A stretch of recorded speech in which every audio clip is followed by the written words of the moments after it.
ჩვენ წინა ვიდეოში უკვე ვისაუბრეთ ტიტანიკის ჩაძირვის შესახებ. მიმოვიხილეთ თითქმის ყველა დეტალი იმ უზარმაზარი გემის მშენებლობის იდეიდან აისბერგთან შეჯახებამდე. და მერეც როგორ განვითარდა მოვლენები ტიტანიკის გადარჩენილი მგზავრების, ეკიპაჟის წევრებისა და გემის ფლობელი კომპანიის მიმართ. ახლა კი დროა ვისაუბროთ იმაზე, თუ როგორ იპოვეს ტიტანიკი.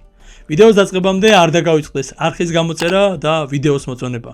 ეს ტიტანიკია ისტორიაში ერთ-ერთი ყველაზე ცნობილი ჩაძირული გემი. სანამ ის ატლანტის ოკეანეში გაუჩინარდებოდა, გემმა მოასწრო ახლომდებარე გემებისთვის გაეგზავნა განგაშის სიგნალი, რომლის მიხედვით დადგინდა ხომალდის ზუსტი ადგილმდებარეობა. ეს სიგნალი საკმარისი იყო ახლომდებარე გემ RMC კარპატიასთვის, რომ აისბერგთან შეჯახებიდან რამდენიმე საათში ტიტანიკთან მიეცურა და ყველა მგზავრი, რომელიც სამაშველო ნავებში იმყოფებოდა, თავის გემბანზე აიყვანა. თუმცა როგორც აღმოჩნდა, ჩაძირული ტიტანიკის პოვნა მოგვიანებით გაცილებით რთული გამოდგა, ვიდრე ეგონათ.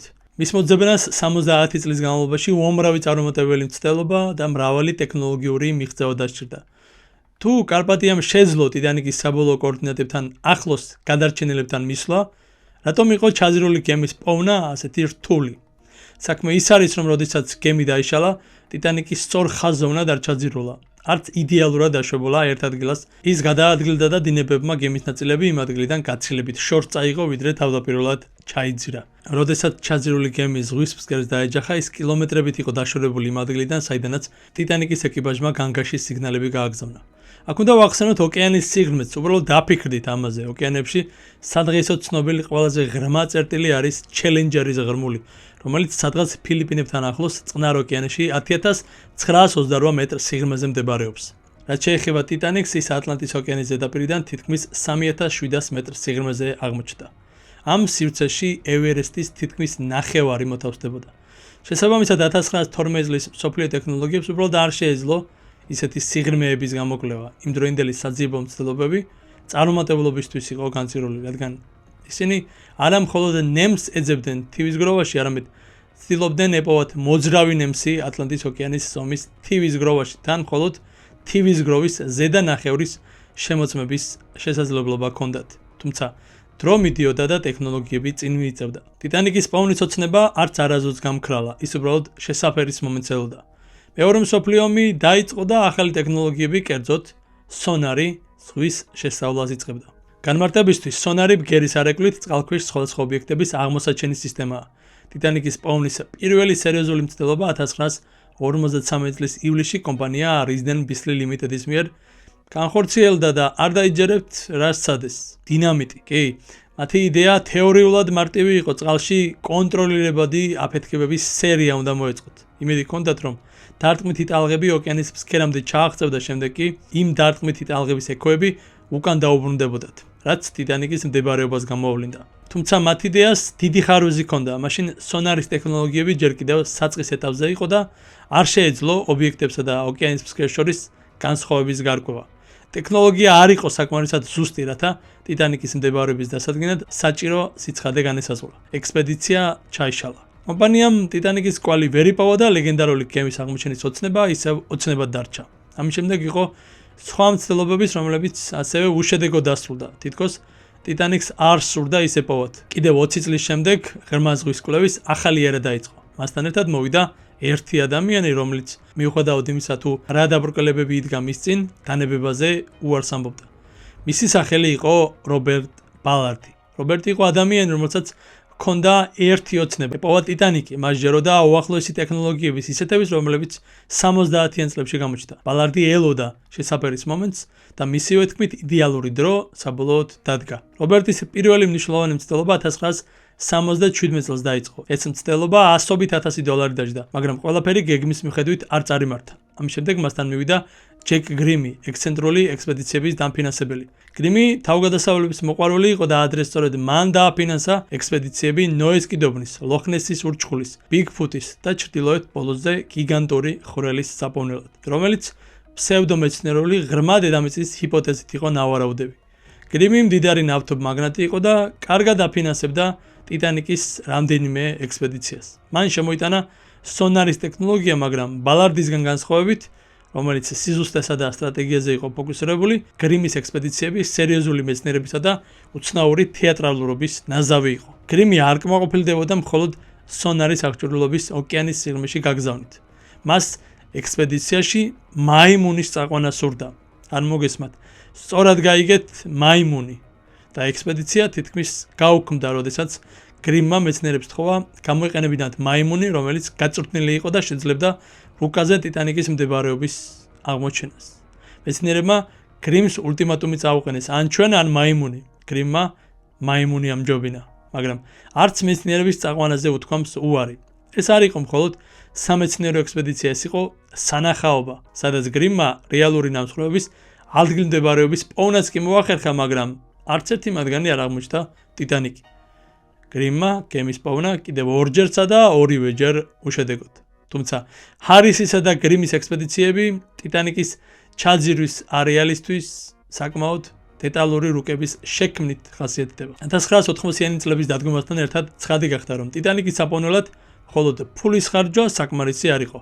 მას უფრო მეტი რამ სჭირდებოდა. აი სწორედ ამ დროს ტიტანიკმა გამოჩენა გადაწყვიტა. 1967 წლის ექსპედიციის წარუმატებლობის მიუხედავად ბალარდმა იმედი არ დაკარგა და პრობლემის გადასაჭრელად ახალი ტექნოლოგიები და ახალი საძიებო სტრატეგია შეიმუშავა. ახალი ტექნოლოგია კი იყო სისტემა სახელწოდებით არგო და იასონი. ის შედგებოდა დისტანციურად მართვადი ღრმაწყლიანი სატრანსპორტო საშუალებისგან, სახელწოდებით არგო, რომელიც აღჭურვილი იყო სონარითა და კამერებით, ხოლო იასონი რობოტი იყო, რომელსაც შეეძლო ზღვის ფსკერზე ხეტიალი, ახლო ხედების გადაღება და ნიმუშების შეგროვება. სისტემიდან მიღებული სურათები გადაეცემოდა საკონტროლო ოთახს, სადაც მათი დაუყოვნებლივი შეფასება შეიძლებოდა. მიუხედავად იმისა, რომ ის სამეცნიერო მიზნებისთვის იყო შექმნილი, მას ასევე მნიშვნელოვანი სამხედრო გამოყენება ჰქონდა. ბალარდმა ამერიკის საზღვაო ძალებს 1982 წელს დაფინანსების თხოვნით მიმართა, რათა თავისი ახალი ღრმა მყვითავი რობოტიანი წყალქვეშა ნავით ტიტანიკის საპოვნელად დაფინანსება მოეთხოვა. შეერთებული შტატების საზღვაო ძალები დათანხმდა სისტემის განვითარების დაფინანსებას იმ პირობით, რომ წყალქვეშა ნავების ჩაძირვა ტიტანიკამდე იქნებოდა შესწავლილი. მათი ორი ბირთვული წყალქვეშა ნავი, USS Treasury და USS Scorpion, ჩრდილო ატლანტიკის ოკეანეში იყო ჩაძირული. ამერიკელებს სჭირდებოდათ ვინმე, ვინც ამ გემებს იპოვიდა. ვისთვის უნდა ენდოთ ეს ყველაფერი თუ არა რობერტ ბალარდისთვის. საზღვაო ძალებმა იცოდა, რომ ბალარდს ჰქონდა უნარები და ტექნოლოგია ღრმა ზღვის გამოსაკვლევად, ამიტომ მათ მეცნიერთან შეთანხმებას მიაღწიეს. ამის გარდა ბალარდს ჩაძირული წყალქვეშა ნავების ადგილმდებარეობის დასადგენად მათი აღჭურვილობაც უნდა გამოიყენებინა. ეს ორმხრივად მომგებიანი ვარიანტი იყო. რობერტს ცნობა ექნებოდა სამხედრო ტექნოლოგიებზე, როგორიცაა ღრმაწყლოვანი წყალქვეშა ნავები და მოწინავე სონარის სისტემები. ამავდროულად კი აიხდენდა თავის უკდავ ოცნებას. ექსპედიციამ წყალქვეშა ნავები იპოვა და მნიშვნელოვანი აღმოჩენა გააკეთა იმის შესახებ, თუ როგორ იქცევიან გემები ჩაძირვისას. მათი ნამსხვრევები ზღვის ფსკერის ფართო არეალში იყრებოდა და დინების მიხედვით ლაგდებოდა, ისე რომ მსუბუქი ნამსხვრევები ჩაძირვის ადგილიდან ყველაზე შორს მიცურავდნენ კომეტის მსგავსი ნამსხვრევების კვალზე გაყოლით, შესაძლებელი იქნებოდა ნამსხვრევების ძირითადი ნაწილების პოვნა. სანამ ბალარდი წყალქვეშა ნავებს ეძებდა, გააცნობიერა, რომ მანამდე ყველა თავად ტიტანიკს ეძებდა, მაშინ როცა მათ უნდა ეძებნათ ნაწილებად დაშლილი გემების ნამსხვრევები, რაც მათ პურის ნამწესების ბილიკის მსგავსად პირდაპირ ტიტანიკთან მიიყვანდა. ექსპედიცია სრულდებოდა და ტიტანიკის მოსაძებნად მხოლოდ 12 დღე რჩებოდა. ბალარდმა გადაწყვიტა, რომ დამატებითი დახმარება იყო საჭირო. მან საფრანგეთის ეროვნულ ოკეანოგრაფიულ სააგენტოს მიმართა, რომელსაც მანამდე ცოტა ხნით ადრე მაღალი გარჩევადობის ვერდითის სკანირების სონარი ჰქონდა შემუშავებული. ფრანგები დათანხმდნენ ზღვის ფსკერის შესასწავლად კვლევითი გემის გაგზავნას იმ ადგილას, სადაც სავარაუდოდ ტიტანიკი უნდა ყოფილიყო ჩაძირული. ისინი სონარით მოძებნდნენ სავარაუდო სამიზნეებს, შემდეგ კი ამერიკელები არგოს საშუალებით იმ სამიზნეებს შეამოწმებდნენ. ფრანგულმა გუნდმა 5 კვირა 12 აგვისტომდე ეგრეთ წოდებულ გაზონის თვიბაში გაატარა. ფსკერის დანახვის მიზნით 150 კვადრატული საზღვაო მილის ფართობის სამეზნო არეალში ისინი წინ და უკან დაცურავდნენ, თუმცა ვერაფერი იპოვეს. ბედის ირონიით მოგვიანებით აღმოჩნდა, რომ თურმე პირველივე გასვლისას მათ ტიტანიკისთვის რამდენიმე ასეული მეტრის დისტანციაზე ჩაუვლიათ. ბალარდმა გააცნობიერა, რომ სონარის გამოყენებით ძებნა ნაკლებად წარმატებული იქნებოდა, ამიტომ მან სხვა ტაქტიკა აირჩია. წყალქვეშა ნავების ძებნის დროს მიღებული ცოდნის საფუძველზე მან ნამსხვრევების ველი სონარის ნაცვლად არგოს კამერების გამოყენებით მოძებნა. წყალქვეშა ნავების ძებნის დროს მიღებული ცოდნის საფუძველზე მან ნამსხვრევების ველი სონარის ნაცვლად არგოს კამერების გამოყენებით მოძებნა. ანუ სონარს არ შეეძლო ზღვის ფსკერზე ადამიანის მიერ შექმნილი ობიექტები ბუნებრივი ობიექტებისგან გაერჩია. კამერებს კი ეს გამოვიდოდოთ. 2 კილომეტრი ან მეტი სიგრძის ნამსხვრევების ველი გაცილებით დიდი სამიზნე იყო. მაშინ როცა თავად ტიტანიკი მხოლოდ 27 მეტრის სიგანეს იყო. ძებნა მოითხოვდა არგოს ზღვის ფსკერზე 24 საათის განმავლობაში ბუქსირებას. კვლევით გემზე დამკვირვებლების მორიგეობას, რომლებიც ნამსხვრევების რაიმე ნიშნის მოსაძებნად კამერის სურათებს დააკვირდებოდნენ. ერთკვირიანი უშედეგო ძებნის შემდეგ 1985 წლის 1 სექტემბერს კვირას ღამის 12 საათსა და 48 წუთზე ეკრანებზე ნამსხვრევების ნაწილები გამოჩნდა. ერთ-ერთი მათგანი ორთქლის ქვაბად იქნა მიჩნეული, რომელიც იდენტური იყო 1911 წლის ფოტოებზე ნაჩვენები ტიტანიკის ქვაბისა. მომდევნო დღეს ნამსხვრევების ძირითადი ნაწილი იპოვეს და არგომ კაცობრიობას 73 წლის შემდეგ ტიტანიკის პირველი ფოტოები წარუდგინა. აღმოჩენა მთელი მსოფლიოს გაზეთების მთავარ გვერდებზე მოხვდა. მას შემდეგ ცნობილია, რომ ბრიტანული ოკეანური ლაინერის ტიტანიკის ჩაძირული გემი ნიუფაუნდლენდის სანაპიროდან სამხრეთ-აღმოსავლეთით დაახლოებით 600 კილომეტრის მანძილზე მდებარეობს. ის ორ ძირითად ნაწილად იყოფა, რომლებიც ერთმანეთისგან დაახლოებით 600 მეტრის დაშორებით მდებარეობენ. ნავის წინა ნაწილის ცნობა დღემდე შეიძლება. მიუხედავად ზღვის ფსკერთან შეჯახების შედეგად მიღებული დაზიანებებისა, მისი შიდა ნაწილების დიდი ნაწილი შენარჩუნებულია. ამის საპირისპიროდ გემის უკანა ნაწილი ძლიერ დაზიანებულია. თავდაპირველი აღმოჩენის შემდეგ ტიტანიკის ჩაძირული გემი არაერთხელ მოინახულეს მკვლევარებმა, მეცნიერებმა, კინორეჟისორებმა, ტურისტებმა და სპეციალისტებმა, რომლებმაც კონსერვაციისა და საჯარო გამოფენისთვის ოკეანიდან ათასობით ნივთი ამოიღეს. გემის მდგომარეობა წლების განმავლობაში მნიშვნელოვნად გაუარესდა.